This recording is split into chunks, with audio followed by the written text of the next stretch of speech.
Yay! Look, we're live. Oh yeah, I gotta share it. Guys, just yay. skip ahead 10 seconds We're if live. you are watching this a little later. We're just gonna go live real quick. We're just gonna say, hey, share this we're live. with my friends. Mm-hmm. Okay, so share this, with your friends. Oh my gosh, we're back together. I feel like again. I'm gonna break a record. I feel like I'm gonna do this super fast. Oh yeah?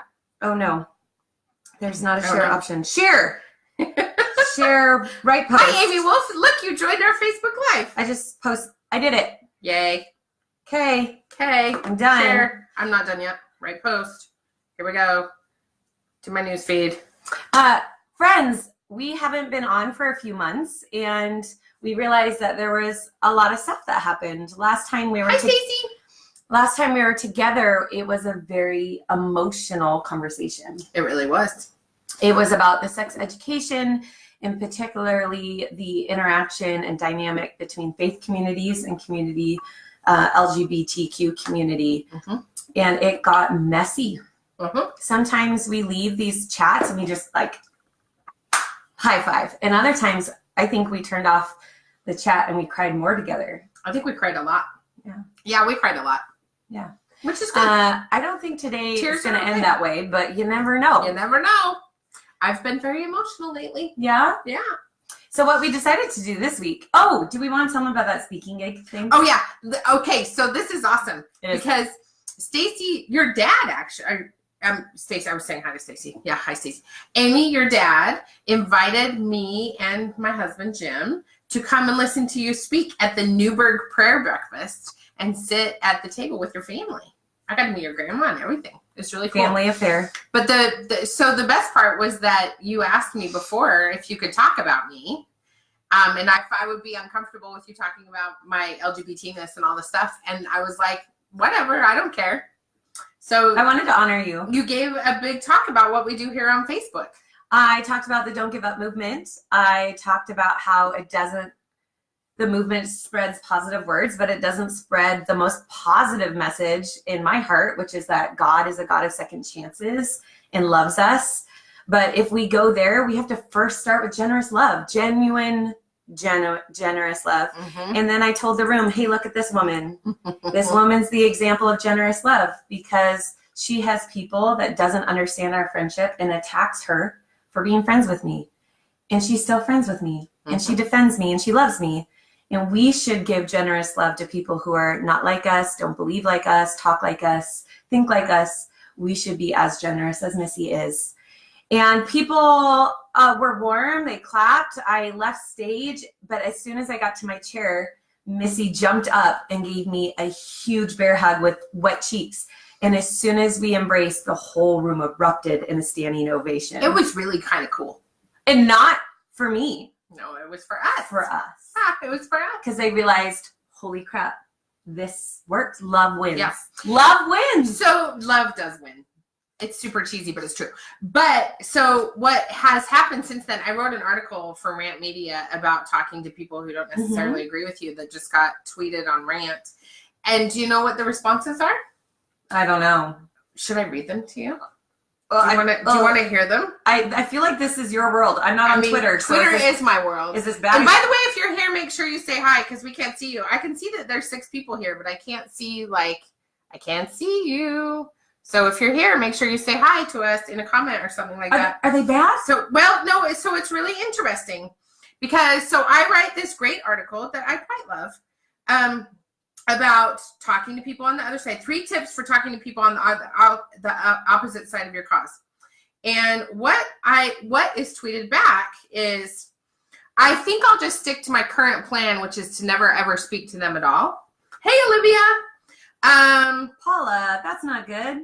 I have zero interest in debating them, only defeating them, like we're in some sort of giant war. They know it's BS. They love the BS. BS are their shining keys.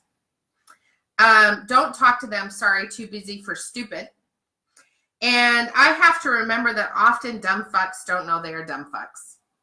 So the response to, it's hard to debate people who exist in an alternate reality. Keep calm, find areas of agreement, and stick to the facts. The response to that was ew. Is never. I'm too busy for stupid and they're dumb fucks. Like, this is the response. And this is what I keep trying to tell you, that happens with the progressive movement is that I say we should be talking to everybody even if they don't agree, and this is what I get in return, which is why I'm having this really complicated wrestling with God. Okay, recently. Let's go there. So, hey, Chrissy, how are you? So, hey, Olivia. So I am called and compelled to start talking about how much I love going to church and talking about Jesus as the original natural born rebel, along with Mary Magdalene, when it comes to social justice issues. And I have this deep need to start talking about those things. And I am really feeling conflicted about it because I am really nervous about the backlash. And so I have, one of the things that Amy and I talked about today is asking each other questions, right? We have questions for each other. We don't know what they are. And we have no idea what they are. But why did it just, your camera just auto-adjusted? It does. And I think the plant's in focus. Yeah. Anyway. So I have really been struggling with this and wrestling with this, specifically because I've been doing a lot more reading of religious text. And then Rachel Held Evans died, which broke my heart in about 770 million pieces, as it did for most of the people who love Rachel. And one of the things that happened when Rachel died is that evangelical Christians who had been attacking her progressive views of the Bible started writing about her in death and getting her story completely wrong. And it caused this uproar with her friends who were like, don't do that. You don't get to eulogize Rachel. You didn't like her. And you used to come after her and attack her. And what you're saying about her Christianity isn't true. So there's been all this stuff that's kind of been battling around in my brain, which is why I was like, well, I want you to ask me questions. And I want to ask you questions. These are not part of my list of questions. Yeah. But I have some. Actually, it is one of my questions. Okay. And let's apply it to what you just said. So it's more broad, but let's get it specific. Okay. What are you scared of? What am I scared of in general? Or well, it was, but particularly this vulnerable, I want to talk about it. I'm worried about backlash. What are you scared of? So I think one of the things that scares me the most is I've always wanted people to accept me, right? And so I've always wanted to be accepted by people. And I've always wanted people to just love me. I remember when my ex-wife left me on August 16th, 2010. And I prayed for the very first time in my entire life because I'd never really been a prayer. I'd never gone to church, and that was just not our thing. And I said, please just give me someone who loves me for who I am and give me my own family, over and over and over again. And I got all of those things, by the way. It was very nice. Not exactly as I envisioned it, but very nice nonetheless. But this idea of just give me someone who loves me for who I am, surround me with people who just love me for who I am, which is what you do, right? You just love me for who I am, which actually is something that I think many of us want. We just love people we want people to love us for who we are and accept us for who we are and recognize that we're not all going to say the same things or do the same things or be the same people, because that would be boring and a little Stepford wife-ish. So we don't need to really go there. But the criticism that you get back for just expressing yourself for who you are, especially if you are talking about God and the Bible and Jesus, makes people really super uncomfortable because of the way people have been so hurt by church and it's like their heart radar is on. Yeah. And we just can't even go there. And so what scares me is that people will not love me for who I am. If I'm expressing how I feel about the things that I am learning about the Bible and God and Jesus. So can I ask a clarifying question? Yeah. You think they accept all the other parts of you, but they don't really want to accept this part? No, no. Mm-mm. So that's correct. Yeah. Correct observation. Yeah. It makes me nervous. Especially when I think, talking about anything personal gets people uncomfortable. It totally does, Stacey. It's really true. And I want to like sort of chart out this journey for people and like share what has been going on in my head with me and share how I have been really kind of jumping into my personal power and what I am called to say, and really starting to see that what I have to say, I told a friend of mine, I said, I really want to preach. Like, I want to preach. I want to say, I do that with my Facebook lives. I'm preaching anyway on my Facebook, page, and I'm preaching in my writing, and I'm preaching, but she said to me, that word, it makes me really uncomfortable. And I think that word does make people uncomfortable because it has this negative connotation within church, right? And Christianity. And I was like, well, but so 3 o'clock in the morning, 4 o'clock in the morning, which is when I'm awake nowadays. I wake up for like an hour and then I go back to sleep. Yeah, that's a new thing. It's been going on for 3 months. I just decided to fall into it instead because I get little messages from God in the universe. And I'm like, that's nice. Okay, I'll listen. But one of the things I did was I Googled preach and like preaching, and the meaning of the word preach is to teach and to give a message and to do all of and to advocate. I'm going to add a word, to passionately teach. Yes. And to advocate and to express yourself. And I'm like, oh, I do that anyway. So I am preaching. So we just don't like the word. We just don't like the word. Language. Remember, we've talked about language is so important. Language can turn people off. Even. Listen, yeah. Yes, it can. So anyway, that's what I'm afraid of. Okay. Yeah. Do I get to ask one of my questions now? Are we going every And what I would love is if you guys have your own answers. Yeah. You can answer your perspective. What are you scared of? Yeah, we want to hear that too. And in the comments sometimes don't make sense if you didn't watch it live, like when the comments populate when you're watching later. So put my biggest fear is, or my answer to this question was, and that will be helpful instead of what question was that? Yeah. So my first question for you is, have you ever questioned your faith? Because you've been in this like your whole life. Yeah. Have I questioned? Yeah. Okay, what does that look like? Yeah. For me, it comes fast, hard, and fleeting. So I don't know if I've ever been in a season where I've stayed. See, there's that word season. Season is a word. I guess it's a Christian word. That is a Christian word. I have had parts of my life, years of my life. You can use the word season. No, that's not true. Not even years. I've had days or weeks where do I have this all wrong? Am I it's just what I know? God, is this a thing? Like when I die, will I find out that this was not a thing? Like all of this? Yeah, but they don't last long because I know too much. I've experienced too much. And I'm sure other people could say that on the flip side, but that's just, faith is faith for a reason. There are times when you get this, what do I think? What do I really believe? And most of the time it's in pain or suffering when life doesn't make sense and we want it to. And therefore we're like, God, you must not be there. Right. But I have not had those for long periods of time. So you've never gone through long periods where you questioned your faith? No, but remember, I was 14 when my brother died. Right. And it was then that was really cemented. God, there's a sovereign God, whether I understand or not. And I believe he is good, even if I can't see through my lens. And so that really is a fairly firm foundation that was settled in a really hard time. Right. But yeah, there's once in a while where I'll zoom way out and go, is this right? It doesn't stay there long. What about you? Hey, Corey. Well, yeah, I'm constantly questioning my faith in God because I have this really complicated message in my head that the Bible is a bad thing and it's used to hurt people.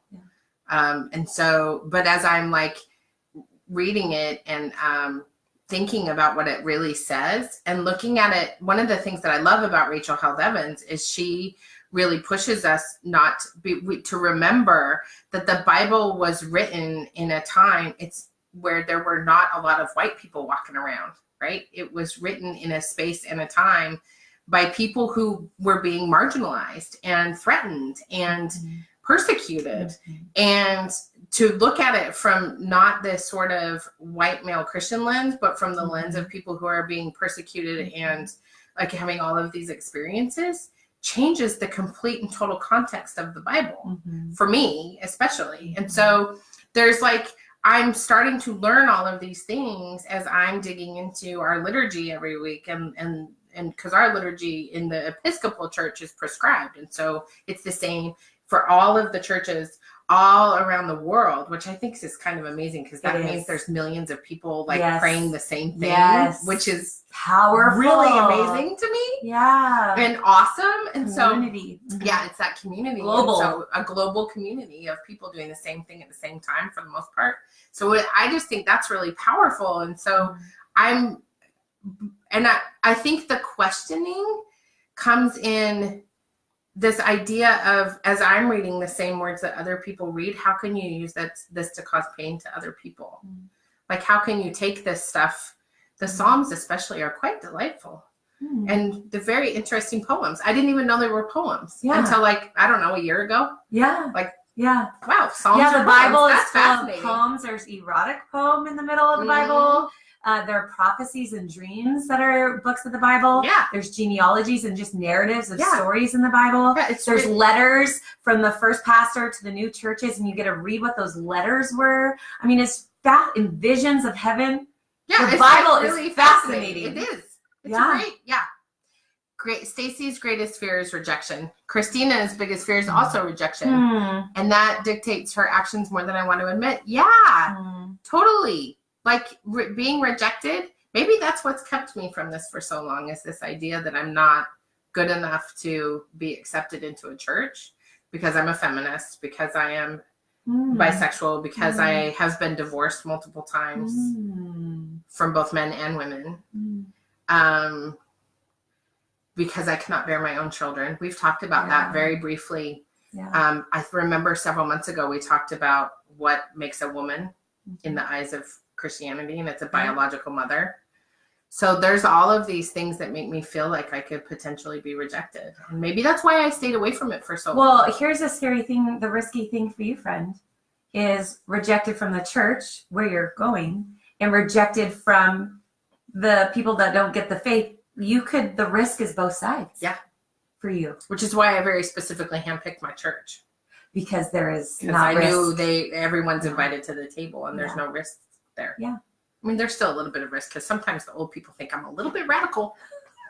Hi, Amanda. How are you? Oh my gosh. Can't wait to see you. My grandma really likes you. She's pretty conservative. Gosh, Hi, Grandma. If you so watch cute. this. She on our last really weepy, hard, difficult, messy talk, she wrote a comment that said, "You go get them, girls." I'm like, Grandma? I know. I thought that was really cute. So what? More what's questions. your next question? Okay, we're going to bring it back up high level. Okay. We'll go in and out. Okay. That's just what we're going to do. So I would love to know your answers to, what is your favorite app on your phone right now? My favorite app on my phone right now, it's a tie between... cheating? Okay. No! Okay. It's not cheating. Between Twitter and Candy Crush Saga. No! Who still plays that? Me! You know why? Do you know why I play Candy Crush? I will tell all of you why. Facebook, here's why. It's the only thing that stops my brain from thinking. And so when I need to zone into a zone, I will play Candy Crush Saga until I run out of lives, and then I turn it off. That's what I do. Okay. I would love to hear everyone else. And Twitter. We would love to know what your favorite app is. Twitter, because I raise so much hell on Twitter. You do. And that is where I get super, super saucy. And I know a lot of people don't understand Twitter or the purpose of Twitter or what Twitter is about, but it is where I get a little way more radical than I am on my Facebook and my Instagram. Way more radical. It's best I get very swear wordy and sassy on Twitter. And I also have met the most amazing human beings on Twitter in real life. Like, all of my speaking gigs come from Twitter. Like, every time someone wants to pay me to speak, it's because they've been interacting with me on Twitter. I have met the most phenomenal. I've connected with social workers from all over the world that I never would have known except for Twitter, and met them, like personally met them. So like I'm connecting with these badass human beings that I really love and adore. That's cool. On Twitter. Who knew? It's not just the bastion of hell for politicos. It's delightful. That's great. Yeah. How about you? Oh no, I didn't. Oh, I didn't think through the answers I would give. Instagram. I love Instagram. I do too. I'm just learning how to do Instagram stories. I've noticed you've learned how to do this. It's like, do you like these flowers? Yes or no? Who's gonna say no? Well, some people don't like those particular flowers. Oh my gosh. It's so funny. I noticed you figured out stories lately. I did a 5-day challenge, yo. Oh, today's the 5th day. I haven't done shit. There you go. Instagram, and then how I get my brain to stop thinking, which I actually want to change this habit because it's before I go to bed, how I fall asleep. Yeah. But it's Reddit. Reddit? I've never even been on Reddit. Do you know what it is? Yeah, I totally know what it is. I just scroll for days. Really? Yeah. And the comments, they're really funny sometimes. I've seen some good screenshots of things that happen on Reddit. We had a viral picture from the Don't Give Up movement. We had someone took a picture of our encouraging yard signs, but they put the signs together. So if you read them across 2 signs vertically, it said, "You don't matter, give up."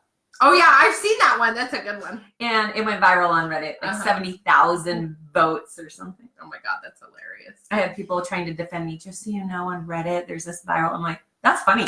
Yeah, that's funny. Yeah. It's kind of like when I got my postcard from the person who said your words don't matter. Did you see my Facebook about that? We got a postcard because we have all our signs in our yard, and the postcard said to Mr. and Mrs. do nothing useful. And I was like, well, they obviously don't know who I am because it should say Dr. and Mr. do nothing useful. First of all. Second of all, I feel like I'm pretty useful. I mean, you know, so anyway, there it is. Hi, Mike Patton. How are you? When I need to stop thinking and just need pure entertainment, I open my Fox News app. You do not, Mike Patton. Oh, you are terrible. I'm harassing Mike, I don't know you, but I think you're witty. I think that's funny. Yeah, that's funny, Mike. All right. I know Mike really well. It's my turn to ask a question. I have 10. Do you want to ask a deep one? Yeah. Okay, go ahead. Hold on. I love doing this. Okay, this one's rough. Oh, good. I mean, not rough. This one might be stretching. Okay. What do you think are non-negotiables to God, and why? Oh my God. Wow, you were really thinking. What do you think are non-negotiables to God, and why? Hold on. Mike Patton says that's just one big fan for the Flames on the Fox News app. That's a good one. I'm still getting you that frame nameplate. Yes, Stacy, you better. Doctor, do nothing useful.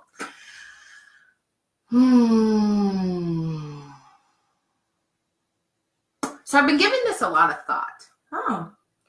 The non-negotiables to God thing. I've actually been giving this a lot of thought in the context of when we do confession. And then we also do, I've been thinking a lot about forgive us our trespasses as you would forgive those who trespass against us. And I've been giving that a lot of thought and thinking a lot about what the real sin is against God. Yeah. Because when we talk about deliver us from evil, and she's referencing the Lord's Prayer. Jesus said, how should you pray? Pray this way. Yeah. And he gave us the Lord's Prayer. Right. And I feel like the real evil is in denying what God wants us to do. How do you know what God wants us to do? Because he says it, like if you listen. Okay. That's how I'm getting it anyway. Yeah. It's like when he talks to me, I have to listen to that. Yeah. And I feel like, so there's that, and also being willing and able to forgive people who we have perceived as like sort of this idea of love thy neighbor. Because I grew up with love thy neighbor, because if you grow up in a Mormon place, you grew up with love thy neighbor. That's a thing, like a really big thing. And it's tangible. And it's a tangible so thing. generous in helping each other, yeah, right? Yeah. Yeah. And so I kind of feel like loving thy neighbor for real. For real. For real. For real. Like in like accepting people for who they are without judgment is sort of a non-negotiable to God.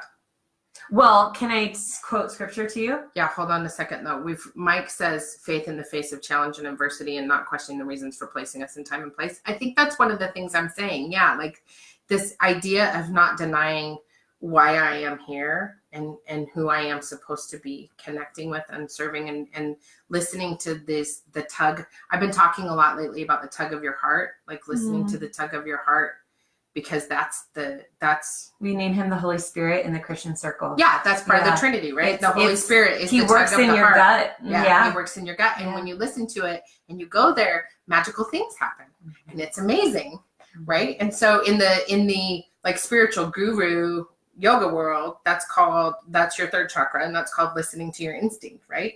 And so like, but whatever it is, whatever language you're using, like to do that takes a lot of risk to get out of your head and into that space and into the unknowing. Yeah. But I feel like that is a thing. Yeah, go I ahead. hear, well, the scripture is, Jesus said, you're going to judge to the measure that you judge others, you will be judged. And man, I think that should make a lot of people shake in their boots. I think it should too. A lot of rule following, projecting judgment. Because I can have beliefs on what I think God's original sovereign design was for marriage, for gender, for all these things. Like I can still think that. But what I've been able to do is say, this is the truth I believe. And how I treat you and talk to you that matters.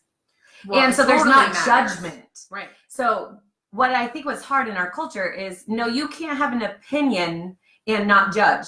Oh, yes, I can. Yeah. I can have an opinion on what I think God's sovereign design was and not judge you. I can do both. And so that's But I think tricky. that's more nuanced than people want to, like that's the nuanced road people don't want to go down. And I think that's what complicates things. And that's why I get so much backlash from the work that I'm trying to do, is that people don't want to go down that nuanced road. They really, really, really don't want to. And I feel like it, if we're going to really like get deep into how we talk about and convene with other people as community, we have to be willing to not just stay in our echo chamber of community, but be willing to like pull out of it and really see it from multiple different points of view. And I think that's hard. And because we're being trained right now in America to really pick a side and pick a stand and stay away from those things. And I also think that there are some, I have a friend who uses a term like empire Christianity, like this idea of people who use their theology and the Bible to judge other people, and to use those passages against others, which has caused so much hurt for so many people. In like the other practices, that's called karma. Like your karma is going to come back times 10. If you say bad things or do bad things in actions to others. It's the same thing. Like you just said, you will be judged to the same or equal in judgment of you. Yeah, that's a fairly like strong wording from Jesus. Yeah, that's a friends. big wording, but that's also karma. Yeah, like, except that's karma, why you don't do voodoo, because voodoo comes back times 10. Isn't karma like you'll get it back in this life though? Because God, right. So there is karmic blowbacks that goes over lifetimes, which is the difference. Which is the difference, because if you don't believe in those, I can't even think of the term right now. That's okay. It's getting a little over my head. Anyway, when you come back again, life after life. Reincarnation. Yeah, that. Then your karma you get karma along with that. But you have to believe in reincarnation to believe that. Yeah. But you can see karmic blowback in real lifetime. Yeah. Yeah. You reap what you sow. You reap what you sow. Exactly. But see, this is how we're talking about the same things Yeah. They just stem from different teachings, but they're still just as old. Mm-hmm. Yeah. Right? So, I mean, I think that where the hang-up happens is in language. Language and fundamental belief systems that are Right. different, where that truth comes from. Can I not answer my own question, but can I add insight to my Yes. question? Yes. Okay. I don't think we like the idea that there might be non-negotiables with God. Oh, I think that's That God's very just true. like free for all, creation, free for all. I don't think that's the case. I don't think Do so. I know what those non-negotiables are? To be honest, that's gotten more gray in my faith. Mhm. I honestly don't know. Mhm. I do know that Jesus spoke harshly against the religious righteous who were about action, and it wasn't in their heart. Right. But in their heart, they didn't care to obey God. It was that they did all the right things, and Right. they got status for it. That righteousness, yeah. And I know he was harsh against judging other people. So I can go back and find hints at what really, really matters to him. Mm-hmm. But non-negotiables, I think they're there, and I don't know what they are. Mm-hmm. And that might seem like a cruel trick of God, being like, I have things that really matter, and they're kind of deal breakers. Right. But I'm not going to tell you. No, I think when you're in a relationship with him and you pursue, your heart gets changed, your life transforms, and you don't have to worry. So anyway. Right. Yeah, and Stacy says, I have a friend who has a PhD in theology. Main religions have more in common than not. Yeah. They also have a lot in common with witchcraft and with, all sorts of different practices. I mean, there's there's a lot that actually could coalesce more often than not, but we have been trained to keep everything separate. Yeah. I also would like to thank you. You don't know this, but I would like to thank you for having all of these conversations with me over the last 6 months, or a year, however long we've been doing this. I was in a cab in New York, and the driver was Muslim. And because of all the exploration you and I have been doing, we actually had this really badass conversation about theology and the Bible. And I knew how to reference things in the Bible because of you, because I listened to you. And we talked about the similarities between the Quran and the Bible. And we had this really intense conversation for 30 minutes. And that was because of you. So thanks. You're so welcome. You know what I noticed about Uber drivers and Lyfts and all those people is a lot of them have emblems hanging from the rearview mirror. Mm-hmm. And I have loved asking, hey, can I ask you a personal question? Yeah. What's the significance? And it starts the best conversations ever. It does. It makes me want to hang something in my mirror, although I'm not. I have a unicorn and a crown from the unicorns from Scotland and the crowns from England. Does that mean anything spiritual? Well, I'm a queen. Oh, okay. And I like unicorns because they're magic. Okay, do you have a question for me? I do. Oh, you don't need to look at your notes? No, because I know this one. I want you to fill in the blank. Oh, gosh, I'm so nervous. Are you ready? Uh-huh. Mom hugs are. Mom hugs are? Oh, do I go with the first thing or can I be selective? It's up to you. Mom hugs are security. Mm-hmm. I don't know, that word, that term, that feel. Mm-hmm. That's what came to mind first. That's nice. Yeah, I have a similar question for you. Okay. How do you feel about Mother's Day this year? Oh, Mother's Day, the most complicated day of the year. So I have a really complicated relationship with Mother's Day. Mm-hmm. So that is because, for those of you that don't know, that haven't seen my entire history on Facebook or on my blog, I am infertile. And when I refer to my children, while they are my children, very much my children, I am technically their stepmother by label, even though they all call me mom. And I have always hated Mother's Day because of my own complicated relationship with my mother. No offense, Mom. I don't think you're ever going to watch this, but just in case. We have a complicated relationship. Okay. But also because there's this weird dynamic with the kid's biological mom. Yes. That's very complicated. Yeah. They know they should want to do things for her for Mother's Day, but they don't really because they don't see her that way. And so it complicates a lot of stuff. I'm really excited about Mother's Day this year because we get to go to church together as a family. And because Sean has said he's been working on my present for 3 weeks and he's really excited about it. So I always love Mother's Day because I get these badass gifts that are super creative and awesome and I love them. So it's redeeming it slowly? It's redeeming it slowly. I mean, Mother's Day is just a complicated holiday for so many people. And it's one of those things. it also is Father's Day. Like, Mhm. those are hard days for many, many people. And we need to remember that because some people aren't like super excited about celebrating moms or dads. Speak to them. Yeah. If Some you're dreading people Mother's are Day, not really excited about that. And I'm with you. And I feel you Mhm. because it's a complicated day for sure. Mhm. Stacy says mom hugs are pure unconditional love. they're supposed to be. They are. They should It's be. true. Yeah. Mhm. It's true. Was that yours? Oh, Yeah, okay. That was one of mine. Deep, or okay, we'll go. It could be deep, Up could to you. be not. What's a widely accepted life motto or mantra that you despise? Oh my God. Was that good? Yes, that's a great question. And I want to know your answer, so put it in. Yeah. Despise this motto. Put it in. Despise this motto. I have so many. It's like I asked a question that like burns me. I'm trying to remember the one that I just quoted in my speech on campus. Oh my God, I can't remember it.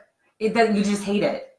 That I just people say just hate it, but people say it. It's the God, I almost want to look it up. Do you have it somewhere quick? Yeah. Okay, I could totally riff. Yeah, why don't Let you me riff tell you first? all my answers. Tell us all the ones you hate. Okay, you find it. I will. I'm gonna Okay, find don't it be right distracted by Twitter. now. No, I'm not. Don't go on I'm Twitter. gonna find the Okay. motto. I'm gonna find. I hate live with no regrets. Regrets happen, and let's call them regrets so we can move on. I hate that. Yeah, I can't stand that either. You can't. No, I think that's dumb. Why should? I don't know. Just why? What's the problem with I mean, naming them regrets? Yes, sure, we learn from them. Okay, but they're still Why regrets. can't I think of this? It's bugging the hell out of You me. can't find it. You know what? I will tell you one of the ones that I can't hate. That I hate. So when I do my hi Shannon, agree to disagree. Yes. Oh, I kind of like that. I mean, I like agree to disagree. So why do you hate it, Stacy? Yeah. Hi Shannon. So one of the things that I cannot stand is the always be happy, or like the ones that are all about be happy always, or like, you know, like go to your happy or something like that. Like when I buy journals for my workshops, you know, I give away journals, right? I always avoid those ones because they irritate me so bad, because I'm like, but what if I want to feel bitchy one day? Or what if I'm like sad or mad? Or what if I want to feel like super badass instead of happy? Like, why do we always have to say, stay away from conflict? You know, what is the one that you hate? What did you say? Life with no regrets. Live life with no What regrets. if I have some regrets, but I'm still, I don't want to be, and I don't want to be happy about those? Like, drives me nuts. Yeah. Why do we always say you have to be happy? I will tell you the other thing that really pisses me off. I'm sorry. Now you got me going. Mm-hmm. Now you did it. Now you got me going. The other thing that irritates the shit out of me is the term self-care. And let me tell you why. I'm going to tell you why. You can use it. No. I believe that self-care is a tool of the patriarchy. Oh, yes, I've heard this. I've told you this, that we always fail at, because it should just be a part of living. Like, oh, did you go get a pedicure today? Great. That's what you did in a day. That's not like, you don't have to call out the self-care. We've had this because before. we can always screw self-care up. Always. We will always fail at it. I'm going to use it. I like it. You can use it all you want. I think it's dumb. Hello, you're both awesome moms. Thanks, Chrissy. Chrissy's awesome. She's nearby. Awesome. Thank you. Can we get off this topic real quick? Because I have a list. Right. Maybe you and I agree on some of those, especially those of the faith community. We have a lot of mantras and things people say, and I think they're BS. Okay, I have another one. Oh, wait. Oh. Is it your turn? My turn. Yeah, but go ahead. Okay. You have way more than me. I have like 4 questions. If you had, let's say, yard signs in your yard, and you could choose any message that you think a passerby would be really inspired to see. Oh, I already know this one. What message would you put on a yard sign? Do one thing every day that scares you. Eleanor Roosevelt. I have a problem. This might get into life coaching. I don't do much that scares me. But I take risks. Right. Not super scary to me most of the time. Yeah, what's up with that? So, Stacy feels, the agree to disagree is often used to shut down conversation and discuss important topics. Yes. That's fair. If it's said condescendingly, we agree. Yeah. Do one thing every day that scares you is about taking risks. Okay. But they should make you feel just a tad bit nauseous. Gosh, I never Like- feel that. You feel that? Oh, all the time. Maybe I'm playing So- safe. Yeah, probably. You do love playing safe. No, I love what? Really? I feel like sometimes you love playing safe. Okay. I think In a certain realm of my life? Mhm. Which one? Name it. I'm open. You don't want to name it. No. She's smirking. This will be off camera. Yeah, we'll have an off-camera conversation. Playing safe. All right. But you can always identify places where you are playing it safe. I mean, all of us do it. I can tell you, I play safe in restricting how far I'm willing to push people about certain topics. Like we were just talking about God and Christianity and all those things. And you start to sweat. And I start to like get super uncomfortable and like, oh, people are not going to want to hear that. So I'm going to pull back a little bit instead of going full throttle, which is my word for the year. So I'm really working myself up. Like I've done it and I'm working on it more. But so, okay. Yeah, do one thing every day that scares you. Okay. That would be my thing. You already. You already can't done ask that. me. I have Can't 8 ask and me you can because buy you're them online at don'tgiveupscience.com. There you go. And they're in Spanish. Hello. By the way, we didn't get hate mail until we put the Spanish one up. Yep. Just blows my mind. Racism, party of one. America, your table's waiting. Okay. So what does forgive us our trespasses as we forgive those that trespass against us mean to you? So that's quoting Jesus again from the Lord's Prayer. Say, hey, pray this. Trespasses is another word for like sinning against. So forgive us our sins as we are forgiving others who have sinned against us. But what does that mean? Well, for me, when I read that, if I'm just not going to get stuck in my head about it, if I just give you my quick answer, it's that number one, sin is real. We can dishonor God and we can disappoint him and not honor him. So we got to be real about that. And we got to name it sin, even though that's a word that gets y'all kind of sweaty. Like that's a word that gets me sweaty. So there's a sin and I can sin against God and I have to ask for forgiveness, which means he's an authority, which most people don't want God to be an authority. They just want him to be the author of love. So here's recognizing in this really brief statement, God's authority. I can dishonor him. I should go to him because he's also loving. I can go to him and say, forgive me. And he does. So there's the love part, love and authority. And it means I got to forgive people who crap on me is what that means. So what's interesting is the sequence of that, which I've never thought about. Forgive me as I've forgiven others. Right. It really, that's what I'm in the middle of wrestling with. That's an interesting sequence of the Lord's Prayer. And I have a commentary. We can look it up after this. The commentary is many theologians who reference many articles and perspectives on one line at a time in the Bible. So it's like this big. We could go look it up because that's interesting. Yeah. You're wrestling with that? Yeah. You know, it's really mostly beautiful. Because I just really want to try and be in a more intentional practice of not attacking. But really trying to figure out the motivation of things, which is hard to do when you live in the land that I live in. But really, what land is that? The land of activism and the land of justice and the land of getting into the dirt and grossness of politics and political decisions and policy. And I feel like there's so much. We need to be having, I think it's up to women too, to be having many more conversations about what it means when we make decisions that impact our lives as women and matriarchs and family. And I feel like we need to be kind of digging into that stuff a little bit deeper. Yeah. You know what has really helped me in my faith this year, which I think you're on the right track. We need to be curious. Yeah. We need to sit with something and go, what the heck did that mean? Or, whoa. Or like and that's for all of us. I think we all have preconceived notions and we all take what feels good and sounds good to us, but to stay curious, that's a good practice for us all. Yeah. And I think to be super questioning and to not be so absolute in our thinking that we know all the things. Because we just really don't. And I've been taking a lot of cues from Sean in particular because he's 8. And so he like sees injustice and he doesn't think, I just blogged about this actually. He sees injustice and he doesn't think, oh, well, that sucks. I hope they figure that out. He sees injustice and he's like, oh, that sucks. What can I do about that? It's beautiful. How can I make a change? Which is really very similar to what Jesus talks about when he talks about sort of this idea of loving thy neighbor and forgiving people's sins and thinking about how do we build community instead of tear apart community? Like, how do we create systems and opportunities for people to not just survive, but to thrive? Because I believe that's what God wanted, was for people to thrive. Yeah. Not just survive. Yeah. And I'm looking at all of the things around us that are happening, and it's kind of tripping me out.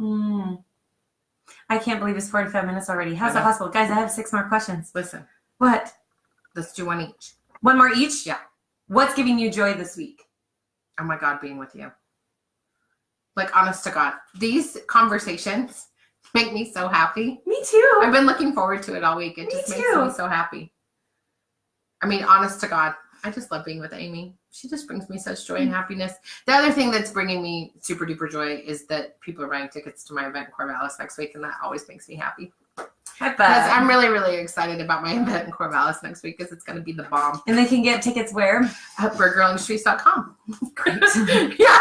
No, but the thing that makes me excited about talking, I get invigorated when I talk to you. Like, what brings me joy is that I think I have to think outside my regular head, right? And I have to like explore things that sometimes make me super uncomfortable. And the other thing that I love about people buying my tickets to Finding Your Voice is it's that I have a message that I get to bring to all these people, and it makes me feel really, really good. So good. So it's great. It's delightful. Good. What's bringing you joy this week? All right. I'm going to ask you back.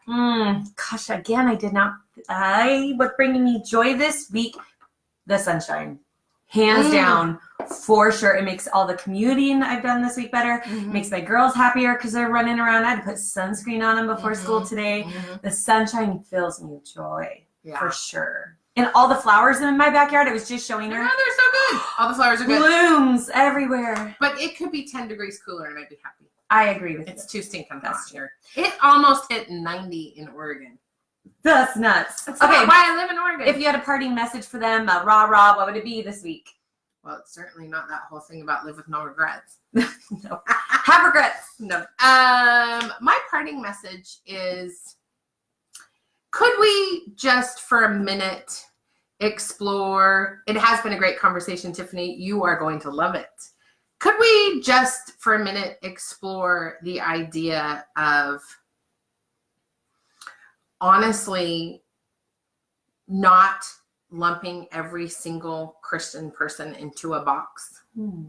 And instead, could we please just explore the idea and the notion that connecting with people individually and in community and approaching people from where they're at, not where we want them to be, is a much more fun and adventurous and joyful way to live? Because I can honestly say that by approaching people from a space of where they are at, not where I want them to be, my life has been so much richer because I have connected with humans that I never would have connected with otherwise.